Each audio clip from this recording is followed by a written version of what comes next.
Democrats in key battlegrounds are refusing to debate Republican opponents. Democrat candidates in pivotal races across the country are avoiding opportunities to defend their platforms before the voters.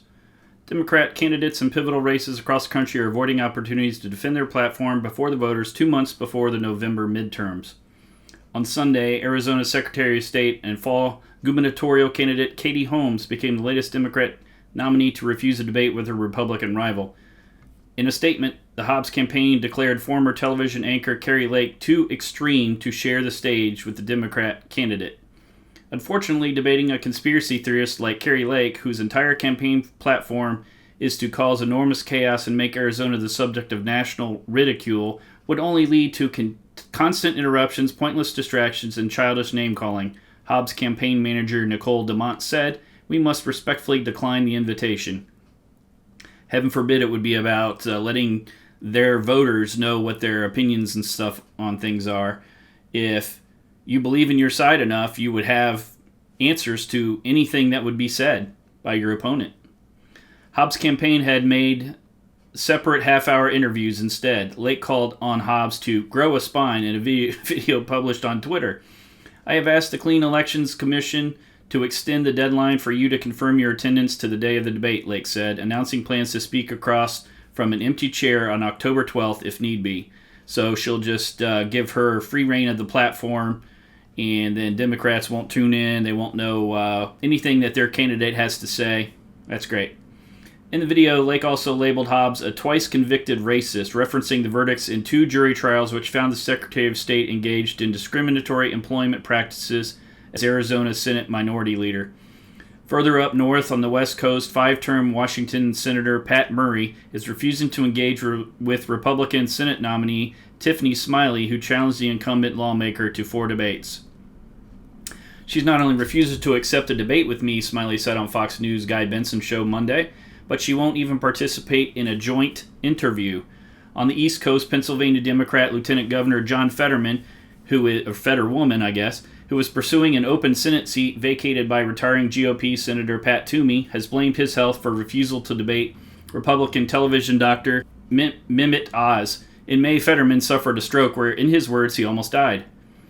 As I recover from this stroke and improve my auditory processing and speech, I look forward to continuing to meet with the people of Pennsylvania, Fetterman said in a statement when declining a debate invitation for September. Oz has challenged Fetterman to 5 events whose campaign called Fetterman's reluctance insulting the intelligence of Pennsylvania voters.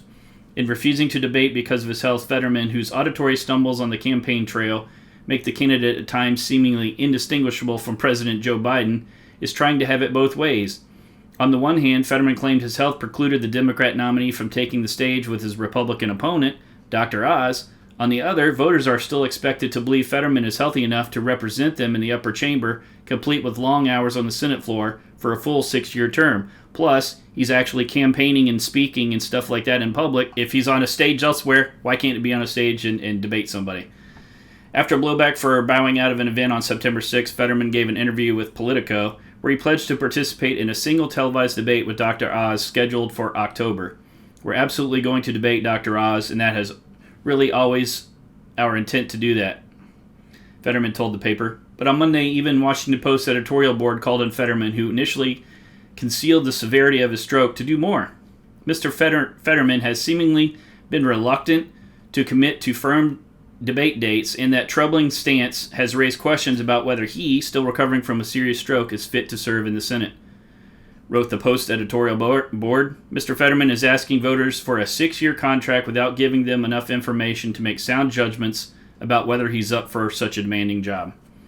Interesting how they're backing out. They have all their excuses. They're healthy enough to go and talk at other places. I mean, even if you were doing something like your televised answers to questions, at least that's something. Have some kind of compromise where you're like, it doesn't have to be in debate format necessarily where you're taking it live. Have the questions given to you and given to your opponent. Televise something, put something out there. I mean, even that is at least halfway showing that you're willing to put your opinion out there forward. You're willing to put your side of the aisle up there as, here's our resolutions to these problems.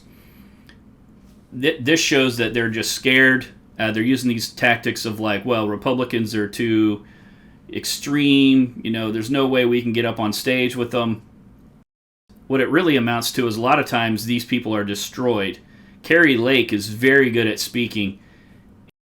Debating her, that would be a mistake. She's going to have all the best solutions. Democrats are going to sit there and stumble. All you got to do is say, well, what about your success so far? All these kind of things. What have you done? What's your plan? Some of their tactics and some of their plans are so crazy out there that even the far left a lot of times are just like, well, they don't really mean that. They're saying it to get attention, but they don't really mean that. How extreme does a person, their views and everything have to be and their solutions have to be before you say like, well, that's a little too crazy for me? If you're putting up these candidates, you would think you would know where they stand and that they're the best representation for your side. So we'll see how this plays out. We'll see if any of these debates actually take place.